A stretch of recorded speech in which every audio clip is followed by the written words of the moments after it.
வணக்கம்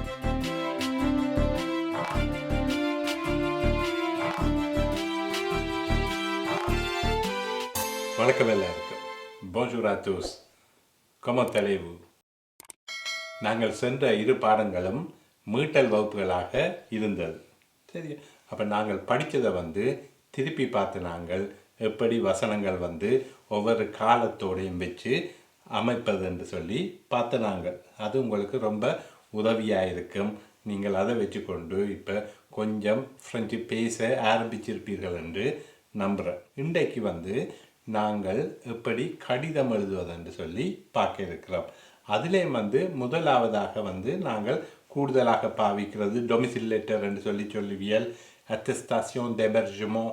சரியா, attestation d'hébergement அதுதான் நாங்கள் இன்றைக்கு எப்படி எழுதுறது என்று சொல்லி பார்க்க இருக்கிறோம். சரி, அது பொதுவாக உங்களுக்கு சில நேரம் ப்ரிஃபெக்டிவில் உங்களுக்கு தந்து விடுவினம் ஒரு ஃபார்முலேர், அதாவது ஒரு படிவம் தந்து விடுவினம். அதில் நீங்கள் நிரப்புறது. அப்போ அதில் அந்த வீட்டு உரிமையாளர் எந்த இடத்துல எழுதுறது, சரி, அந்த வீட்டில் குடியிருப்பவர் எந்த இடத்துல அவற்றை பெயர் போடுறது, அதில் பற்றி தான் நாங்கள் இன்றைக்கு பார்க்க இருக்கிறோம். சரி, அப்போ நாங்கள் அட்டஸ்டேஷன் d'hébergement எப்படி எழுதுறதுன்னு இன்றைக்கு பார்ப்போம். அப்போ பாருங்க, நீங்கள் முதலாவது நீங்கள் ஒரு ஒரு பேப்பர் எடுத்து அதில் எழுத போறீர்கள். சரி, அல்லது நீங்கள் லெட்டர் கம்ப்யூட்டரில் டைப் பண்ண போறீர்கள். அப்போ நீங்கள் உங்களுடைய பொதுவாக வீட்டு உரிமையாளர் தான் அந்த இதை எழுதுவார். இந்த பேருடைய இவர் என்னுடைய வீட்டில் இலவசமாக குடியிருக்கிறார் என்று சொல்லி, அதாவது இவ்வளவு காலமாக அல்லது இந்த நாளில் இருந்து இலவசமாக இங்கே குடியிருக்கிறார் என்று சொல்லி சரி எழுத போறீர்கள். அப்போ வீட்டு உரிமையாளர் தான் பொதுவாக அந்த கடிதத்தை எழுதுவார். சரி, அப்போ அட்டஸ்டேஷன் d'hébergement சொன்னால் அதாவது குடியிருப்புக்கான அத்தாட்சி பத்திரம் என்றது தான் குறிக்குது. அப்போ அதை ஃப்ரெஞ்சில் எப்படி எழுதுறேன்னு பார்க்க இருக்கிறோம்.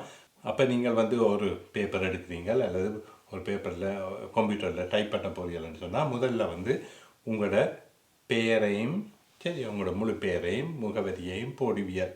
சரி, பிறகு அது பொதுவாக நீங்கள் இடது பக்க மூலையில் போடுவியல். பிறகு இஞ்சால அதுக்கு கீழே வலது பக்கம் கொஞ்சம் தள்ளி இஞ்சால போடுவியல் நீங்கள் யாருக்கு எழுதுறீங்கள் என்று சொல்லி.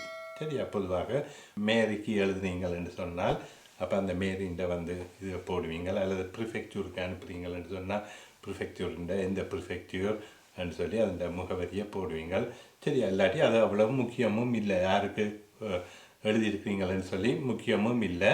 பிறகு எழுதுவீங்கள் அட்டஸ்டேஷன் d'hébergement என்று சொல்லி ஒரு தலைப்பு போடுவீர்கள். சரியா, அட்டஸ்டேஷன் d'hébergement என்று சொல்லி தலைப்பு போட்டுட்டு பிறகு நீங்கள் எழுதுவீங்க. நாங்கள் தமிழில் தொடங்குவோம். கீழ் கையொப்பமிட்டுள்ள பிரகலாதன் தேவராஜா ஆகிய நான் என்று சொல்லி நீங்கள் அத்தாட்சி பத்திரம் நீங்கள் எழுதுவீங்கள். அதே மாதிரி தான் ஃப்ரெஞ்சிலும் எழுத போகிறோம். அப்போ என்னென்று சொல்லுவீங்கள், je sous-signé என்று சொல்லி எழுதுவோம். அதாவது je நான், sous-signé சரியா கீழ் கையொப்பமிட்டுள்ள. சரி, அப்போ je sous-signé monsieur Prahladan Devaraja என்று சொல்லி எழுதுகிறேன். சரி, அப்போ இதே நீங்கள் உங்களோட மிஸ்யூன்னு சொல்லி போட்டு உங்களோட முழு பேரையும் போடுங்கோ. ஒரு பெண் எழுதினார்ன்னு சொன்னால் மதாம் என்று சொல்லி போட்டு முழு பேரையும் போடுங்க. பிறகு நே, சரி, நே எங்கே பிறந்தது, அப்போ நே லு என்று சொல்லி போடுவியல், எந்த தேதி பிறந்தது. பிறகு ஆ எங்கே பிறந்தது. சரியா, அதை நீங்கள் முழுமையாக எழுதுவீங்கள். சரி, அடுத்த வரியில் எழுத போறியல் déclare sur l'honneur hébergé à titre gratuit. சரி, déclare sur l'honneur hébergé à titre gratuit. சரியா, அப்போ இப்படி நீங்கள் எழுதுவீங்க. சரி, அப்போ டெக்ளரை அந்த வினைச்சொல்ல பாவிக்கிறேன் சரியா. பிறகு ஆ titre hébergé என்று சொன்னால் நான் வீட்டில் அவரை வச்சிருக்கிறேன் என்றதை குறிக்குது, குடியமர்த்தி இருக்கிறேன் என்றதை குறிக்குது. பிறகு ஆ titre gratuit என்று சொன்னால் இலவசமாக ஆரை என்று பிறகு அங்கால எழுத போகிறீங்க. அப்போ அவருடைய பெயர் எழுதுங்க, மிஸ்ஸியோ மதாமோ எழுதுவீங்கள். அவர் பிறகு எங்கே பிறந்தவர் என்று எழுத போறியல், நே லு என்று சொல்லி போடுவியல், தேதியை போடுவியல். ஆ எங்கே பிறந்தாரோ அதை போடுங்க. அடுத்த வரியில் நீங்கள் ஆ மோ டொமிசில் என்று எழுதுறீங்க. ஆ மோ டொமிசில் என்று போட்டுட்டு உங்களுடைய முழு முகவரியையும் எழுதுவீங்க. சரி, ஆ மோ டொமிசில் முழு முகவரியையும் போட்டு பிறகு எழுதுவீங்கள் டெபி லு, அதாவது எப்போ தொடக்கம் நீங்கள் வந்து இவரை நீங்கள் வீட்டில் குடியமர்த்தி வச்சிருக்கிறீங்கள் என்று சொல்லி எழுதுவீங்க. சரியா? அப்போ இதுதான் பொதுவாக இந்த கடிதத்தின் ஃபார்மேட். சரியா? வடிவம். சரியா? அப்போ இப்படி எழுதினீங்கள் என்றால் சரி, பிறகு வந்து நீங்கள் ஃபே ஆ என்று சொல்லி பிறகு அதுக்கு பக்கத்தில் நீங்கள் எழுதுவீங்கள் வந்து நீங்கள் எந்த நகரத்தில் இருக்கிறீங்களோ அந்த நகரத்தின் பெயர், பிறகு வந்து நீங்கள் எப்போ இந்த கடிதத்தை கொடுக்குறீங்களோ அந்த தேதி அப்போ லு என்று சொல்லி போட்டு அந்த தேதியை நீங்கள் போடுவீங்க. சரி, அதுக்கு பிறகு உங்களுடைய கையொப்பத்தை நீங்கள் அதில் விடுவீங்க. சரி, அப்போ இதுதான் அந்த கடிதத்தின் வடிவம். சரி ரைட். அப்போ இப்படி வந்து நாங்கள் இந்த அட்டஸ்டேஷன் டெபர்ஜுமோ கொடுக்கலாம். சரியா? ஆனால் இன்னொரு வடிவமும் இருக்குது. சரியா?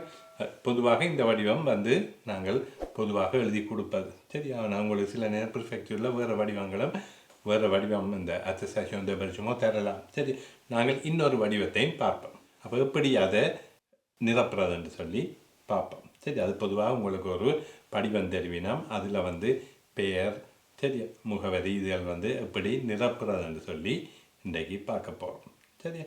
je sous signé, அது நாங்கள் முதலும் பார்த்த நாங்கள். சரியோ? அதுக்கு பிறகு நொம் என்று இருக்குது. அப்போ நொம் என்ற இடத்துல வந்து உங்களுடைய பேரை போடுங்கோ. சரி, அப்போ அது வந்து உங்களோட விசாவில் வந்து பாருங்கோ, காத்து செஜூர் அல்லது ரெசிபிஸையில் நொம் என்ற இடத்துல என்ன பேர் போட்டு இருக்கோ அதை வந்து நீங்கள் போடுங்கோ. சரியா? நீங்கள் மாறி போடாதீங்கோ, அதில் இருக்கிற மாதிரியே அதில் போடுங்க. அதே மாதிரி ப்ரேனோ என்று இருக்குது. அப்போ ப்ரேனோ என்ற இடத்துல நீங்கள் வந்து சரி உங்களுடைய அதில் விசாவில் எப்படி போட்டு கிடக்கோ அதே மாதிரி இதில் போடுங்க. பெண்கள் சில நேரம் வந்து நொம் தி ஜென்ஃபி, சரி, அப்பாண்ட பேர் போட்டு பிறகு எப்புஸ் என்று சொல்லி போட்டு கணவனுடைய பேரை எப்புஸ் து என்று சொல்லி எப்புஸ் து மிஸ்யூ என்று சொல்லி கணவனுடைய பெயர் போட்டிருக்கும். அப்போ அதில் நீங்கள் நொம் அப்படி போடலாம். சரியா? அடுத்ததாக டாத்தினைசோன்ஸ், அது பிறந்த தியதி. சரியா? பிறகு கொமீன் என்று சொல்லி போட்டு கிடக்குது. அப்போ கொமீன்ன்றது வந்து இதில் நகரம்ன்றது தான் குறிக்குது. நீங்கள் எந்த நகரத்தில் பிறந்தீங்களோ அதை இதில் போடுங்க. சரியா? பிறகு வந்து டெபார்ட்மோ போட்டு கிடக்குது. அப்போ டெபார்ட்மோ, சரி, அப்போ நாங்கள் இலங்கையில் பிறந்தபடியால் அதை டெபார்ட்மோவில் போட முடியாது. நீங்கள் வந்து வேணுமென்று சொன்னால் அதை வெட்டி போட்டு பெய் என்று சொல்லி போட்டு ஸ்ரீலங்கா என்று சொல்லி போடலாம். சரியா? ஆனால் இங்கே பிறந்த ஆக்கள் டெபார்ட்மோ என்று சொன்னால், அதாவது ஃப்ரான்ஸில் பிறந்தவர்கள் டெபார்ட்மோ, இப்போ பாரிஸில் பிறந்திருந்தால் 75 என்று சொல்லி போட வேணும். சரி, 75 பாரி என்று சொல்லி போடுவினம். 92 பிறந்திருந்தால் அதை வந்து ஓட்சன் என்று சொல்லி போடுவோம். சரி, அப்போ இப்படி நீங்கள் நிரப்பவன். அடுத்ததாக பாருங்க, atteste sur l'honneur. Atteste sur l'honneur, hébergé à mon domicile. Hébergé à mon domicile. சரி, அப்போ இது இருக்குது. அதுக்கு கீழே வந்து நீங்கள் யாரை குடி அமர்த்தி வச்சுருக்கீங்களோ அவற்றை பேரை வந்து நீங்கள் போடணும். சரியா? அப்போ நீங்கள் யாருக்கு இந்த கடிதத்தை கொடுக்குறீங்களோ அவருடைய பேரை நீங்கள் போடணும். நொம், அதே முதல் போட்ட மாதிரி தான் நொம், அவருடைய பெயர், அவர்கிட்ட விசாவை வாங்கி பார்த்து எழுதுங்கோ. சரியா? நொம், பிறகு ப்ரெனோம், சரியா, பிறகு டாத்தினைசோன்ஸ். அடுத்த வரியில் பாருங்கோ, à l'adresse suivante. அப்போ உங்களோட வீட்டு முகவரியை அதில் எழுதுவீங்க. சரியா? பிறகு ஃபே ஆ, சரியா, எந்த இடத்துல உங்களோட வீடு இருக்கோ அதில் வந்து நீங்கள் எழுதுவீங்க. பிறகு என்று சொல்லி போட்டு சரி தேதியை போடுவீங்க. பிறகு வந்து 2 பேரும் சைன் பண்ணுவீங்க. சரியா? சைன் பண்ணுறதுல பாருங்க, அதாவது கையொப்பமிடுறதுல பாருங்க, சிக்னேச்சர் டு லெபர்ஜே.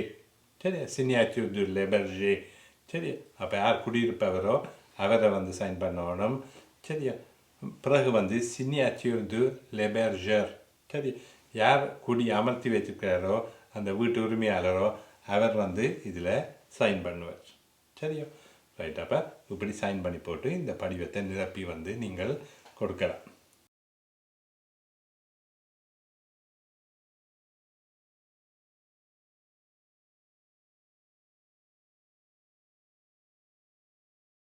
சரி, அப்போ இந்த 2 படிவம் எப்படி நிரப்புறது அல்லது முதல் கடிதம் வந்து நாங்கள் எப்படி எழுதுறதுண்டு, இந்த படிவம் எப்படி நிரப்புறதுன்னு சொல்லி நாங்கள் இது உங்களுக்கு உதவியாக இருக்கும் என்று நம்புகிறேன்.